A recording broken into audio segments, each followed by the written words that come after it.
Hello student. आज का अपना टॉपिक है application of atomic absorption spectroscopy. इससे पहले अपन ने देखा था कि फ्लेम इमिशन स्पेक्ट्रोस्कोपी या फ्लेम फोटोमेट्री जिसको अपन बोलते हैं, दोनों स्पेक्ट्रोस्कोपी लगभग मिलती जुलती है।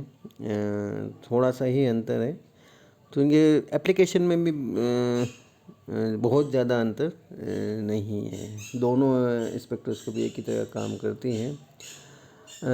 बस कुछ फ्लेम इमिशन स्पेक्ट्रोस्कोपी और एटॉमिक एब्जॉर्प्शन के एडवांटेज है, कुछ इनके डिसएडवांटेज है। सबसे पहले हम बात करते हैं इनके इस एप्लीकेशन में कि क्वालिटेटिव एनालिसिस के संदर्भ में। अगर हम क्वालिटेटिव एनालिसिस की बात करें तो the radiation source use in atomic absorption is hollow cathode. A different cathode is needed for each element being analyzed. This makes the scope of atomic absorption spectroscopy very limited because only that element which is used in the hollow cathode can be detected. Since qualitative analysis can only be accomplished by laboriously checking out one element at a time, atomic absorption spectra is rarely used for this purpose. क्योंकि हमें मालूम है कि हर एक element के detect करने के लिए हमें हर एक एलिमेंट का होलो कैथोड लैम्प चाहिए, तो जो कि थोड़ा सा मुश्किल होता है। वो इसकी एक बहुत बड़ी लिमिटेशन है, इस वजह से हम इसका गुणात्मक विश्लेषण उपयोग कम करते हैं। हालांकि इसमें हमने FES या फ्लेम फोटोमेट्री में पढ़ा कि साइमल्टेनियस मल्टी कंपोनेंट एनालिसिस भी हम कर सकते हैं। It can be carried out if the multi element source is available. Michel had detected diet element continuously: nickel, cobalt, iron, magnesium, zinc, cadmium, copper, and silver, using a spectral region from 232 to 328 nanometer. This is multi-element hollow cathode lamp source, and Vidicon detector system was used. जो main इसका उपयोग किया जाता है वो quantitative analysis में। क्या है क्वांटिटेटिव एनालिसिस? हमने एक इसकी एक टेबल भी बनाई है जो उसको लास्ट में हमने शो किया है, कि जिसमें हमने ड्रॉ किया है कि optimum condition for atomic absorption spectroscopy analysis में हमने उसमें एलिमेंट लिया, हमने उसमें वेवलेंथ ली, टाइप ऑफ फ्लेम ली, सेंसिटिविटी ली हमने, फिर वर्किंग रेंज ली और डिटेक्शन लिमिट हमने ली। इसको हमने लास्ट में एक अटैच कर रखा है। These methods are based upon the determination of the amount of radiation absorbed by the sample. These measurements yields the value of number of absorbing atoms in the light path. However, it is not possible to calculate directly the atomizer. This is because the efficiency producing atoms from the sample cannot be predicted, and number of atoms cannot be used to calculate the concentration of the element in the sample. In practice, quantitative measurements are generally based on calibration curve. हम सबसे पहले calibration curve की बात करें। Calibration curve हमने flame photometry में भी काम में लिया था। Similarly, these calibration curves are prepared from solution of the sample elements is known concentration. For example, if it is required to prepare calibration curve for copper analysis in the range 2 to 20 ppm, a series of solution of copper in this concentration range has to be prepared. The samples would then be atomized and the absorption measured. Absorbance and concentration are linearly related between 2 to 10 ppm, but at higher concentration a curvature is obtained. If the curve is fairly steep, then it is possible to distinguish between two solutions of similar concentrations. The upper limit in the calibration curve is reached when there is slight increase in copper concentration. The lower limit is set by the sensitivity of detecting the particular elements under analysis. The sample is atomized in the same way as the standard and its concentration determined from the calibration curve. What is this?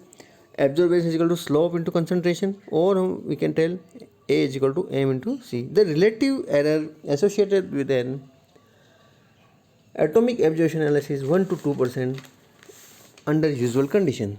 Parametric like Parameters like flame system, solution, and wavelength influence quantitative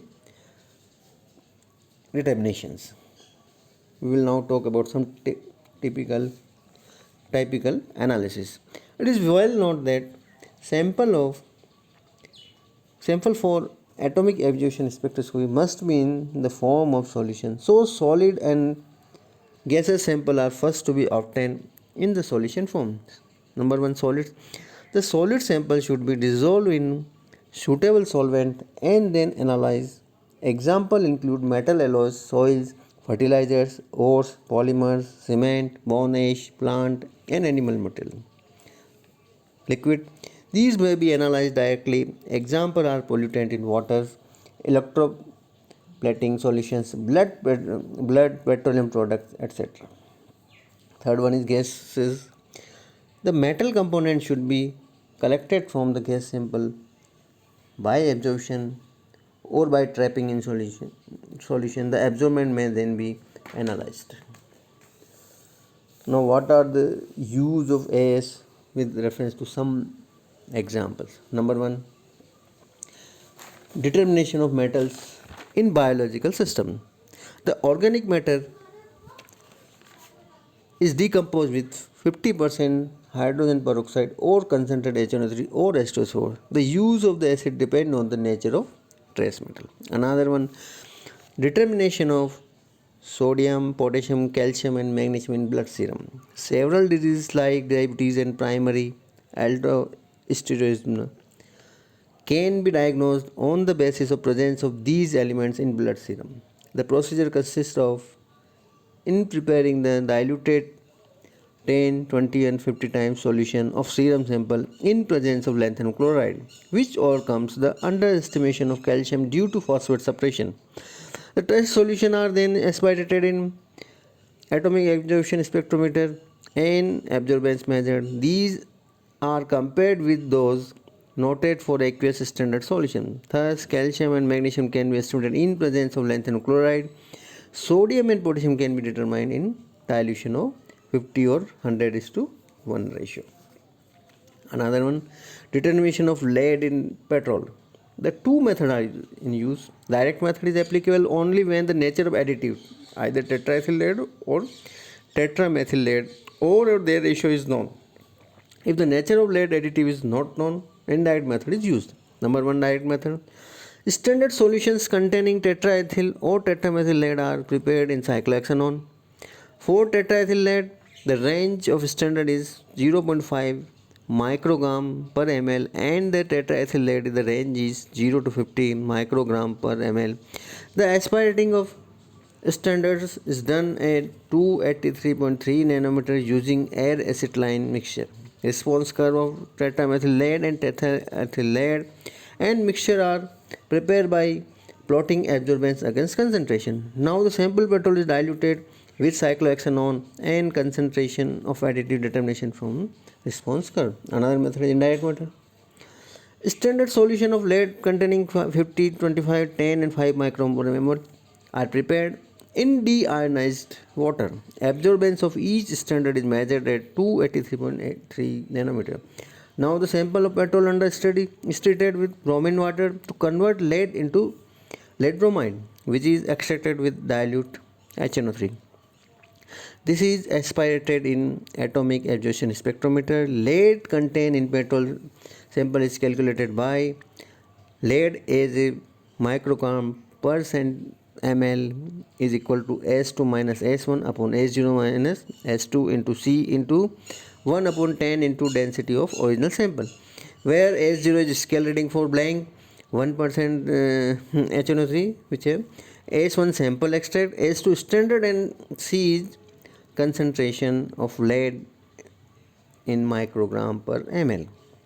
Another example, determination of magnesium in tap water.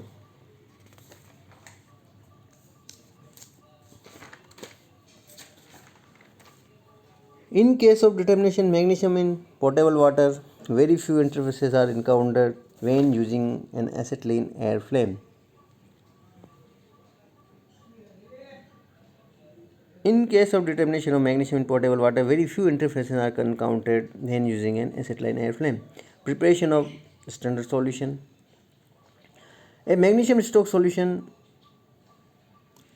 1000 milligram per liter is prepared by dissolving 1 gram magnesium metal in 50 ml of 5 mScl and made up to 1 liter in flask. An intermediate stock solution containing 50 milligram per liter is prepared by pipetting 50 ml of the stock solution in 1 liter flask. Dilute 4 portions of this solution to give 4 standard solution of magnesium concentration lying in the range of 0.1 to 0.4 microgram magnesium per milliliter. What is the procedure?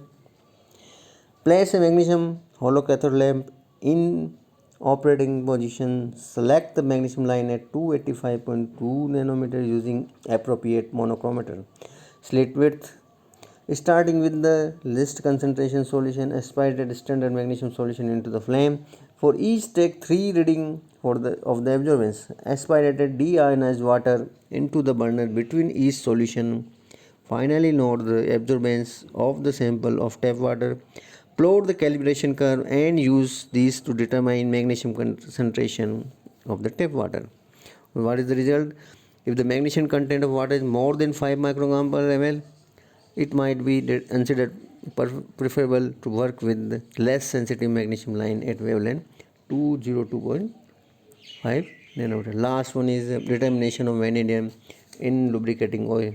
The oil is dissolved in white spirit and the absorption to which this solution gives rise to is compared with the produced from standard made up from vanadium naphthenate dissolved in white spirit. So these are some example of element which is determined by atomic absorption spectroscopy. हमने last में जो दो table दी है वो आपको शुरू में ही बताया था कि कौन कौन से एलिमेंट्स के लिए किस किस वेवलेंथ में किस किस टाइप की फ्लेम का हम किस किस सेंसिटिविटी ये क्या वर्किंग रेंज है, क्या इनकी डिटेक्शन लिमिट है. दूसरी टेबल में हमने फ्लेम इमिशन, एटॉमिक एब्जॉर्प्शन, जो दो तरह की फ्लेम और नॉन फ्लेम की दोनों तीनों से कंपेयर करके इनके रिजल्ट दिए. तो इस तरह से ये इनकी एप्लीकेशन हैं. Thank you.